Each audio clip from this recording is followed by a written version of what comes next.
Esto es una biolectura, la pueden dejar de fondo mientras realizan otras actividades. Esto es Guerra en el Mar Arcoíris, un relato original, 8ª parte y final. Durante el resto de su vida, Elijah volvería constantemente a ese momento, para preguntarse cómo diablos había sobrevivido.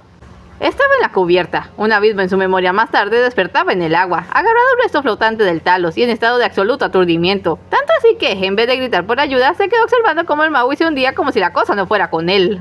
Y había un montón de botecitos en el agua, y personas en el agua y los botes, muchísimos uniformes azules. Vaya, el mar estaba plagado de bisexuales. Se rió estúpidamente. ¡Elijah! ¿Alguien le estaba llamando? ¿Por qué estaba allí? ¡Eli! ¡Oh, Dios! ¡Allí! ¡Lo veo! ¡Eli! ¿Cher? Un bote se le acercaba. ¡Ya vamos, Eli! ¡Aguanta! En un momento estuvo en el bote, aún con el cerebro embotado. Se alegró de ver caras conocidas. Cher, Kiran, algunos marineros. También estaba Kaya, atendiendo a Mayanita y una piloto de clase que parecían no menos perdidos que él. En serio, ¿de dónde salía esta gente? ¿Y por qué tenía tanto frío? La lluvia comenzaba a despejarle cuando se volvió a fijar en el naufragio. «Ay, ¿te duele algo?», le preguntó Cher. «Acabo de perder el mayor activo militar de nuestro país». «No es lo único que perdiste», le dijo, con una risilla rara. Frunció el ceño y miró hacia abajo. Había perdido la camisa, al menos se había hecho jirones. Se cubrió el busto con los brazos, ahora sí estaba bien despierto. «Use esto». Alguien le alcanzó un montón de tela. Era Kiran, y eso era su turbante. «Gracias». El bote golpeó la playa. Antes de que cualquiera pudiera pararla, Kaya saltó fuera, sin nada para defenderse más que un botiquín de primeros auxilios. En su momento más oscuro, cuando el mundo parecía acabarse, Kaya se encontró a sí misma. No una líder, no una viuda, una doctora, una persona cuya misión era salvar vidas, y en eso se enfocó por completo. Las olas estaban trayendo restos a la playa, cuerpos, y ella saltó del bote para ayudar a quien pudiera. La gran mayoría eran mayanitas, pero eso le daba igual, o eso creía, hasta que le dio la vuelta a un cuerpo y se encontró cara a cara con Izan Alcántara. «Tú», adiós, sintiendo que sus recientes convicciones se tambaleaban. El perdón es algo hermoso y posee una fuerza indestructible, pero no hay persona capaz de decir que es real hasta que en serio lo es. Ahí estaba ese hombre, y ¿estaba muerto? La idea le asustó.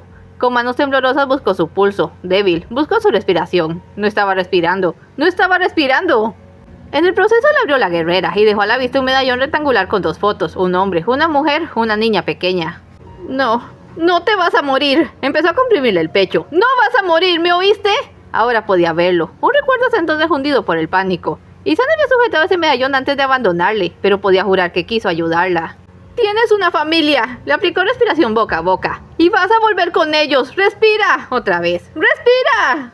Izan se estremeció y escupió una buena cantidad de agua. Para entonces, Elijah y Kiran se habían aproximado. Cher se había quedado atrás, intentando reunir a los botes que seguían llegando.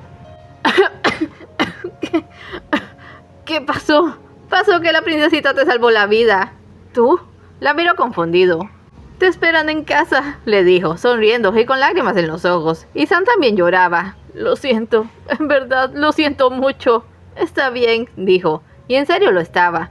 Se podría decir que, en ese momento, ambos volvieron a respirar. Alguien tuvo que darle una bofetada a Mauricio para que recuperase la compostura. No todos los días se encalla un portaaviones en territorio enemigo. Uno solo podía imaginar la cara de cualquier hetero que viese aquella mole con la bandera de la joya. Su bisabuelo debe estar orgulloso. Pero él tenía cosas que hacer, no estaban ni de cerca a salvo, y les faltaban 14 pilotos que no lograron volver al barco a tiempo. Ordenó al personal de bordo que tomasen los suministros médicos y bajasen a la playa, que ayudasen a quien los necesitara sin importar el bando. Él mismo fue de los primeros en bajar. ¡Aitana!, gritó cuando vio su avión. Se asomó a la cabina. El ventanal estaba deshecho y no había nadie en el interior, pero la silla seguía allí, así que no se había eyectado. Al retroceder, una bala impactó en el fuselaje a centímetros de su cabeza. ¡Dios! ¡No te me acerques! La comandante, histérica, estaba oculta bajo el ala del avión. ¡Aitana! Tenía sangre en la cara, así que apuntaba a ciegas. ¡Soy yo! ¡Baja eso, mujer! ¿Mauricio? Respira, cálmate. Buscó en su bolsillo. Encontró un pañuelo. De hecho, era el mismo pañuelo con que Aitana le limpió el rostro en la sede. Ahora era su turno. Torció el gesto cuando vio que tenía un grueso trozo de vidrio incrustado en el ojo izquierdo. Solo la adrenalina explicaba que no estuviera retorciéndose de dolor. Mau, Le sorprendió la fragilidad de su voz. ya no quiero seguir peleando. No tienes que hacerlo. Apóyate en mí. ¿Puedes levantarte? Sí puedo. Eso es. Pensó que era mejor hallar ayuda cuanto antes. ¡Un médico! ¡Necesito un médico aquí! ¡Aquí, ya voy!, respondió una voz femenina. Esa es. ¿Calla? ¡Oh, Dios mío! Se detuvo al reconocerles. ¿Puedes ayudarla? Claro que sí, ya estaba abriendo el botiquín. El trozo de vidrio no era muy largo y fue capaz de extraerlo con unas pinzas. Luego le puso algodones y un vendaje. Tendría que valer de momento, pero necesitaba antibióticos y algo para el dolor que pronto sentiría. En el Faustina tenían todo eso. Mauricio iba a darle las gracias a Kaya cuando vieron llegar a él, hija de Isang. Eso va a dejar una marca, comentó el primero. ¿Se encuentran bien?, preguntó el segundo. Se hizo el silencio. No hacían ni una hora que habían intentado matarse mutuamente, y aquí estaban ahora, como si fuera el final del mundo. El Constitución resistió el golpe, pero vaya si se sacudió. Por un rato atrozmente largo para todos los tripulantes del barco, fue como un enorme cubilete. Teo salió ileso de milagro. Su padre se hiló con un brazo. Eso le apenó, pero también le brindó una oportunidad. Mientras observaba cómo le colocaban un cabestrillo, los hechos iban ordenándose en su mente. Tú sabías que esto iba a ocurrir. Esto, no sé de qué hablas. Del escenario 53. Bien, esa no era la cara de alguien que no sabe de qué le están hablando. Teo respiró hondo. Chusei había vuelto a elevarse tras hacer su numerito, pero eso no significaba necesariamente que estuvieran a salvo. No podía hacer nada respecto a Chusei. Respecto a su padre, sí. De acuerdo, entrégame tu arma. ¿Qué? Le miró incrédulo. No eres digno de fiar, así que voy a relevarte de tu cargo y ponerte bajo custodia. Le extendió la mano. No me lo hagas más difícil. No juegues conmigo, Teodore. ¿Tendré que obligarte? No te atreverías. ¿No tienes el valor para... ¿Lo averiguamos? Teodore Smith jamás experimentó ni volvería a sentir una mezcla semejante de emociones como en ese instante, sosteniéndole la mirada a su hijo. Amaba a su hijo. Tras perder a Helen se convirtió en su todo, pero siempre lo vio como una criatura frágil. Lo trataba con dureza, esperando endurecerle. Pero ahora... ¿de dónde había salido este león, este gigante? Atónito comprendió que iba en serio. Estaba dispuesto a obligarle. ¿Y él? ¿Estaba dispuesto a enfrentarle? Padre, se terminó. Sí, había terminado. Dios, estaba exhausto. Ante las miradas perplejas de sus hombres, se quitó el arma y se la entregó. Se sintió como quitarse una cadena. Nunca quise que pasase de este modo. Intentaba protegernos. Lo hablaremos después. Se volteó. Llévenlo a un camarote. Preparen los botes. ¿Qué pasa con las comunicaciones? En 10 minutos, coronel. En cuanto puedan, llamen a la ciudad. Que envíen todas las ambulancias que puedan. Hay muchos heridos. Los guardias, que aún no acusaban del todo el cambio en la cadena de mando, tardaron en llevarse a Teodore, y él pudo ver cómo Teo subió a uno de los botes. Su hijo. ¿Cuándo se volvió tan grande su hijo? ¿Qué había pasado exactamente entre él y ese as? Los pensamientos de Teo también estaban con Nikita. La lluvia disminuía y esperaba encontrarlo en la playa. Lo que encontró fue un escenario dantesco. Ya fuera por la activación de las defensas costeras o por una alerta de tornados, las playas habían vaciado antes de que llegaran. La cosa es que, como a los 100 metros, había una carretera, y del otro lado un conjunto de edificios, hoteles en su mayoría. Teo podía sentir 1 millón de ojos observando desde las ventanas, alucinados, los restos de 5 ejércitos extranjeros vagando en la playa como hormigas extraviadas. Casi sería cómico, de no ser tan trágico. Aquello le superó. Tras dejar el bote y echar a andar, no tardó en sentirse abrumado. Miraba para todos lados sin saber qué hacer. Una cosa llamó su atención. Parecía una pelota de playa gigante. Momento. ¿Nikita? Caminó hacia allá. ¡Nikita! Comenzó a correr. ¡Washi! Golpeó el ventanal con ambos puños. Nikita estaba allí dentro, tendido sobre el panel de instrumentos, con los ojos cerrados, atrapado. ¡Washi! ¿Puedes oírme?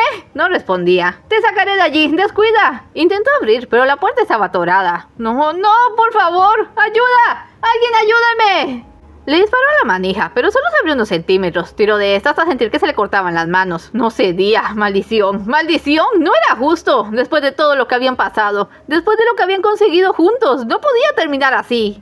¡Vamos! ¡Vamos! ¡Ábrete! Unas manos negras se unieron a las suyas. Elihat, ustedes nos deben un montón de explicaciones. ¿Nos? El capitán consiguió abrir la puerta. No será una conversación agradable, agregó Isang, entrando para sacar a Nikita en brazos. ¡Tráiganlo aquí!, pidió Kaya, que había tendido su sari sobre la arena. ¿Está vivo? Preguntó Aitana, apoyada en Mauricio. Está vivo, dijo Kaya, pero inconsciente. Veré si tiene fracturas. Oye, Teo, escucho sirenas. ¿Qué pasa? Son los servicios de emergencias, ¿está bien? ¿Y Chusei?, preguntó Isang. ¿Se fueron? Por ahora. Esas turbinas parecen vulnerables a baja altura. Los cohetes debieron alarmarles. Mira tú, espantaste a una nación entera. ¿Qué tal eso? Aitana se echó a reír. Vuelven, sí, dijo Kaya. Oh, denle espacio. Bien avisado, porque incluso sin la confusión inherente a una conmoción cerebral, la primera reacción de Nikita al verse rodeado fue gritar y tirar los brazos hacia adelante. ¿A poco estuvo de darle a Kaya un golpe en la cara? ¡Washi, tranquilo! De algún modo eso le detuvo. ¿Cómo me llamaste? ¿Washi? Pensé que creías que mi nombre era Nikita. Oye, no soy tan tonto. ¿Dónde estamos? No sabía hacia dónde mirar con tanta gente. En Commonfort, en la playa. Lo logramos. ¿Detuvimos el arma? La detuvimos. ¿Llaman esa cosa un arma?, dijo Isang, frunciendo el ceño. ¿Qué carajo le pasa a tu país?, increpó Elihat. Fue excesivo, apoyó Kaya. Me alegra que terminara. Terminó, ¿verdad? Nikita se sentó con dificultad. Teo le miró preocupado. ¿Qué podía decirles? Nada si su padre era responsable. Dios, incluso siendo un culpable, ¿aquello podía terminar alguna vez? Veré que el principal responsable sea castigado por sus actos, dijo Nikita, sorprendiéndole. ¿El principal responsable? Onodera Hondo, el secretario del emperador. Fue quien orquestó el atentado en la sede de Naciones y los sucesos que derivaron en el uso incorrecto de la kamikaze. Todos le miraron atónitos, Teo más que nadie. Sin embargo, continuó, me es imposible hacer algo con los demás responsables sin su ayuda. ¿Quiénes son los otros responsables?, preguntó Teo, temiendo la respuesta. Nosotros. El hecho es que, hasta no ser capaces de aceptar nuestras diferencias y actuar con sensatez, esto solo se repetirá y empeorará hasta que no haya forma de detenernos. No había más que ver alrededor. La lluvia había hecho de la playa un marizal, confundiendo los uniformes. Tantos heridos, tantos muertos. ¿Y por qué? ¿Qué se había logrado? Claro, buscar causas específicas a cualquier conflicto a gran escala es un absurdo. Demasiados asuntos, demasiados sentimientos. Pero sí que había una cosa que determinaba todo: su obstinación. La forma en que cada nación se creía dueña de la verdad y observaban con desdén al resto por algo tan personal como la forma de definirse, la forma de amar. ¿No era eso cruel? ¿Odiar a muerte por la forma de amar? Calla. Izan habló primero. Gracias por salvarme. No hace falta. Sí lo hace. Deberíamos hablar. Sí, deberíamos. Elihad, lo lamento. Ambos, no debimos hacerte a un lado. Yo no he hecho más que faltarte el respeto. Fui tan... Para de hablar, dijo Elihad, aunque no sonaba enfadado. Te harás más daño. Sí, fueron un par de amigos terribles, pero no es como si yo fuese mejor. Tampoco intenté averiguar cómo estaban, y me dejé llevar. Todo lo hicimos, dijo Kaya. No puedo hablar por mi padre, dijo Teo. Es demasiado terco y orgulloso, pero, en nombre de mi país, se inclinó profundamente. Perdónenos. Esa era la clase de imagen que debía quedar a la posteridad. Un hombre joven de Commonfort, bajando la cabeza a los países que despreciaban desde su supuesto baluarte de superioridad moral. En términos materiales, apenas si habían sufrido daños, pero su orgullo fue herido. Y en la guerra por un mundo más justo, el orgullo es el primer enemigo que debe ser derrotado. ¿Qué es eso?, exclamó Nikita, sobresaltándole. ¡En el cielo! Por un instante espantoso, todos creyeron que Chusei había vuelto, pero lo único en el cielo que comenzaba a clarear era... ¿Estás hablando del arco iris? ¿Esto es un arco iris? Nunca había visto uno. Fue como decir que nunca lo habían abrazado. ¿Por qué se hicieron? ¡Teo! Un minuto, ¿sí? Un minuto. Comenzó a contar mentalmente. Los neurotípicos eran tan raros. Prólogo. 7 meses después. Nikita llegó puntual a la terminal del helipuerto. El protocolo indicaba que debería llevar un cartel o algo que le hiciera identificable, pero confiaba en que la persona que esperaba lo reconocería. Además, no siempre había que seguir los protocolos. ¡Washi! Teo apareció por la puerta de desembarco. Teo se inclinó. Bienvenido a mi país. Dios, se me hace tan raro verte sin el uniforme. ¿Cómo estás? Adaptándome. Nunca me preparé para ser un civil. Ni yo para ser embajador. ¿Qué vida llevamos, eh? Tú lo has dicho. Comenzaron a caminar. Todo aquí es tan grande. ¿Te vas a impresionar así por cada cosa? Tal vez. ¿Cómo se encuentra tu padre? Eso le bajó el ánimo. Eso fue sucio. Pero está bien, tanto como se puede en la cárcel. A la distancia, Teo y Nikita habían trabajado para normalizar la situación y llevar justicia a los responsables de la guerra en el mar arcoíris. Nikita opinaba que estaba un poco de más llamar a eso una guerra, no duró ni un día. Teo le ganó su argumento haciéndole ver que eso había comenzado mucho antes de lo que sabían y no podían afirmar realmente que ya se había terminado. Para Teo, el verdadero consuelo fue aclarar la participación de su padre. Teodoro mismo se levantó un día y decidió desatar una guerra mundial. Comparando fechas, Teo descubrió que la consulta que derivó en el escenario 53 había sido hecha justo cuando su madre recayó en el cáncer. Su padre la había enviado, sí, pero lo hizo como quien golpea una pared. Estaba frustrado, furioso, desesperado y, como muchos hombres de su nación, no sabía desahogar sus emociones como no fuera peleando. Y no podía pelear contra el cáncer de su esposa. Al enviar esa consulta, todo lo que quería era algo con lo que pudiera luchar. Del otro lado de la moneda estaba Onodera Hondo, un caso de manual de por qué la gente cree que los asexuales son unos sociópatas en potencia. En sus años en Hangar 12, el doctor gozó de un enorme poder sobre individuos vulnerables y cultivó la idea de que Chusei, superior técnica e intelectualmente, tenía el derecho, no, la obligación, de dominar al resto del mundo y encauzarlo en la dirección correcta. No era el único que pensaba así, pero era quien tenía el carisma, los contactos y los medios para actuar cuando la oportunidad cayó en sus manos. Cuando Nikita le contó del escenario, fue la tormenta perfecta. Onodera y Teodoro estuvieron en contacto casi un año antes del atentado en la sede de Naciones, y le fue fácil usar al general, destrozado por el reciente fallecimiento de su esposa, para que ejerciera las medidas de presión política, mientras él dirigía sus esfuerzos a colocar a un títere al mando del ejército imperial. ¿Lo habrías hecho?, le preguntó Teo, de estar allí, si Onodera te hubiera ordenado usar la kamikaze. Lo habría hecho, admitió. Nunca quise que el Legendario 53 fuera real, pero creía en el Dr. Onodera. Se me enseñó a obedecer. Conocerte a ti y a los otros cambió eso. Todos recibieron su merecido al final. Su padre y varios funcionarios de Common pasarían años en prisión, pero pudo ser peor. A Onodera y a sus principales colaboradores los ejecutaron. Irónicamente, a Nikita lo salvó lo mismo que Onodera pretendía usar en su contra, su condición de neuro. No le creían capaz de hacer algo tan elaborado y perverso. Más bien admiraban su valor para inhabilitar el arma y no hacer a Yusei responsable de un genocidio. Eso sí, en el ejército no se iba a quedar. ¿Ya has pensado qué harás? Una amiga me ofreció trabajar en un taller de habilidades sociales. Dice que soy graduado con honores. ¿Es verdad? ¿Has hablado con los otros? Aquí traigo un montón de cartas.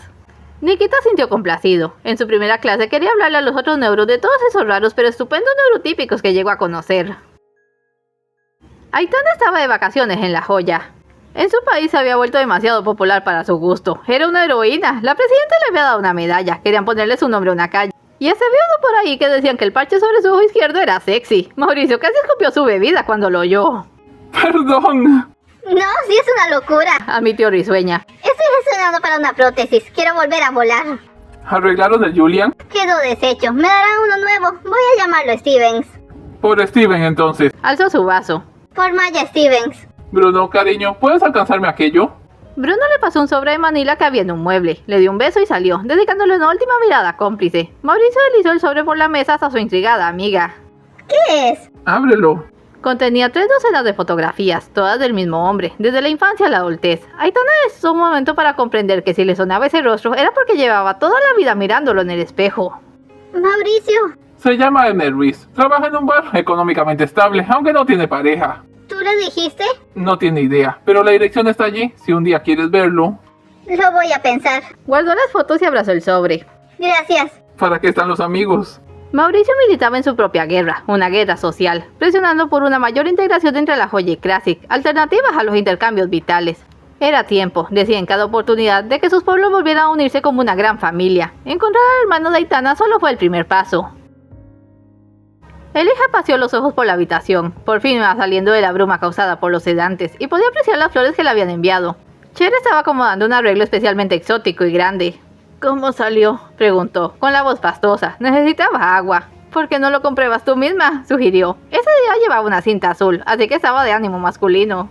Se llevó una mano pesada al pecho y se encontró con una superficie plana. No estaban, ya no estaban. Por poco se echa a llorar. ¿Qué dijeron los médicos? La remoción fue perfecta. Ahora debes descansar. Seguir el tratamiento. Después hablarán sobre el siguiente paso. El siguiente paso, remover el útero. Después, un implante para ajustar su género definitivamente. Elijah vio la montaña que había cruzado, vio las que aún tenía que superar y se sintió más motivado que nunca. Si ya te sientes mejor, hay alguien que quiere verte. ¿Quién? Él respondió con una sonrisa pícara. ¿A dónde vas? Cher, salió. ¡No seas cretina! ¡Cretino! ¡No seas cretino! ¿Acaso es un mal momento?, preguntó otra voz. Vio a Kieran en la puerta, con un ramo del mismo tipo de flores exóticas que había estado mirando. Se le trabó la lengua, y no por los analgésicos. ¿Qué haces aquí? Se cubrió con la manta. Cher, él, me habló de la cirugía. ¿Te explicó qué tipo de cirugía fue? Sí, te quitaron los... ¿Te sientes bien? ¿No debería? No, me refiero... Oye, estabas en un quirófano. Me habría preocupado aunque te hubieran sacado el apéndice. ¿Quieres calmarte? ¿Por qué me hablas así? ¿Tú por qué me hablas así? Se miraron. Luego Elijah se echó a reír. Luego se quejó. Le comenzaban a doler los puntos. Diantres, soy un desastre, ¿no? Bueno, pasa, no te quedes allí. Pareces feliz. Lo estoy. Aceptó las flores. ¿Cuándo te darán el alta? Aún no lo sé. Cuando salgas, ¿puedo llevarte a cenar? Le miro boquiabierto. ¿Me estás invitando a salir? Otra mirada, pero esta vez quien se desquició fue Kieran. Oh, ay Dios, yo creí. Es que género y orientación van aparte, ¿no? Y con todo lo que pasó y la forma en la que me mirabas, me estaba haciendo ideas. Porque eres impresionante. No pensé, Dios, en serio no pensé si... ¡Kieran!, le cortó. Cállate. Ok. Y sí, sonrió. Me encantaría salir a cenar. En el acto de salar y reír, Kieran casi se ahoga. Elijah estrechó las flores y aspiró su aroma. ¿Qué más daba otra montaña? No había reto que no pudiese superar. ¿Cuál es la mayor pesadilla de cualquier nación tras una guerra? Las malditas sanciones. Como por ello 6 salieron trasquilados, teniendo que liberar acuerdos y entregar millones en efectivo y mercancías. Por eso Elijah podía respirar con más calma. Sus viejos oponentes les debían un barco nuevo, y sus hospitales tenían insumos médicos más que suficientes para las necesidades de su población durante un año. Pero la singularidad de aquel conflicto es que todos pagaron, todos debían algo, y todos debieron replantearse sus prioridades, como Isang, a quien su imprudente participación le costó un barco, demasiadas vidas y sus aspiraciones políticas. Él mismo se retiró antes de las elecciones, y ahora miraba a quien había ganado por televisión. Tú lo habrías hecho mejor, le animaba Fatih. ¿Por qué ya no quisiste ser presidente, papi?, le preguntó Bahar, en sus piernas. Papi cometió algunos errores, cariño, no iban a dejarme. ¿Te disculpaste? Estoy en eso. Y era verdad, había comenzado a recibir terapia hacía 3 meses, y el psicólogo se mostraba optimista. La simple desaparición de su manía por andar a leer, algo que pasó en algún momento antes de volar con el Talos, era un hecho alentador. ¿Puede alguien ayudarme?, llamó Zeynep desde la cocina. Voy, mi vida. Vamos a cambiar el canal, sugirió Fatih, tomando a la pequeña. En la cocina, Zeynep se afanaba entre las ollas, mientras que Eren, el bebé, dormía en su carriola, bajo la atenta mirada de Kaya. Pierre habría podido salir intacto del lío si hubieran querido, apenas si participaron. Con la misma pudieron fingir que no estuvieron allí, pero Kaya sacudió la opinión pública de que era una débil encarándose a la situación y tendiendo su mano a Mayanan. Isan y ella habían tenido muchas charlas largas en esos meses, habían compartido culpas y sinsabores y descubierto un inesperado respeto por el otro. Kaya solo ofreció apoyo para recuperarse en la campaña, pero Isan no estaba por la labor. Y ella tampoco. Cuando Pierre celebrase sus propias elecciones, se limitaría a apoyar al mejor candidato. Por ahora daba su mayor esfuerzo, viajaba mucho y cuando podía visitaba a los Alcántara. Se había quedado prendada del pequeño Keren en cuanto lo vio. Llévate esto, le dijo Zeynep, dándole una fuente de ensalada. ¿Quieres que lleve yo algo?, preguntó Kaya. Me ayudas cuidando de mi angelito. Es un niño tan bueno. Vas a ser una madre grandiosa un día, se oyó decir Isan, antes de pensar en lo inapropiado del comentario, pero Kaya no se ofendió. Gracias, sonreía. Por no arriesgarse más, Isan fue a dejar la fuente al comedor, donde pilló a Bahar robando golosinas de la mesa. ¡Papi!, estiró los brazos. Eres terrible, dijo levantándola. ¡Foto, foto! ¿Quieres ver la foto nueva? Era nueva en la pared, pero también muy vieja. Isan la encontró en el baúl donde guardaba sus viejos recuerdos del ejército, y, tras hablarlo con su psicólogo, aceptó agregarla a las demás. Era una fotografía color sepia, que le mostraba con toda su familia una plantación de té. ¿Quiénes son? A Bahar le encantaba ese juego. ¡Papá!, apuntó. Así es, soy yo cuando era niño. El abuelo Mehmet, la abuela Ledis y la abuela Prilla. La abuela Prilla era de Piar. Como la tía Kaya. ¿Me llaman? Kaya entró cargando al bebé. Es la familia de papá, dijo Bahar, mostrándole. El tío Amin, el tío Adel y la tía Bahar, nos llamamos igual. Así es, mi amor, dijo Isan, estrechándola fuerte. Kaya miró la foto y las otras que decoraban la pared. Ahora sabía que Isan era alguien cuya vida fue destrozada, pero se levantó. Encontró la fuerza para construirse a lo hermoso. Esperaba poder hacer lo mismo un día. Nikita llevó a Teo de recorrido por muchos lugares interesantes. En la tarde se detuvieron en un mirador a descansar y comer unas cajas de bento. Resulta que el señor Teodoro III Smith cree que estamos enamorados. ¿No es increíble? No realmente. ¡Guachi! Tu padre pertenece a otra generación. Antes de cambiar ideas preconcebidas, buscar alternativas razonables. Y para un hetero, era más razonable que 2 hombres se enrollasen a que fueran muy buenos amigos. Triste pero cierto. Además, si mis gustos fuesen por allí, sin duda te elegiría. Guachi, es lo más lindo que me han dicho y estoy súper incómodo. Imagina cómo me siento. De pronto dejó la caja a un lado y se levantó. Teo siguió su mirada. Un adolescente acababa de subir al mirador junto a un niño, al que dejó tras alborotarle el cabello. Makoto, escuchó decir a Nikita, quien echó a correr y atrapó al niño en un abrazo. Teo se quedó totalmente atónito. Nikita miraba a ese niño como si fuese un ángel, como si fuese Dios, y puede que para él lo fuera. Apartó su caja y se levantó para ser presentado. Makoto, eres un amigo, el embajador Teodoro IV Smith. Te he hablado de él. Puedes llamarme Teo. El niño se escondió tras la pierna de Nikita. Makoto, ¿por qué haces eso? Yo sé, nunca habías visto a un extranjero. Busca su mirada. Te asusto porque soy diferente, ¿verdad? Pero, ¿te digo un secreto? Se zafó su dije y se lo acercó. Que todos seamos diferentes es lo que hace al mundo tan maravilloso. Le dio su dije. Makoto lo giró en sus manos, fascinado por la forma de la mariposa. Teo se incorporó y se vio repentinamente envuelto en el abrazo más torpe del mundo. Tuvo que devolverlo. Esto no está tan mal, dijo Nikita. No, admitió, no está nada mal. Fin. Es todo por hoy. No se vayan sin dejar un like y un comentario. Y nos vemos en el siguiente relato.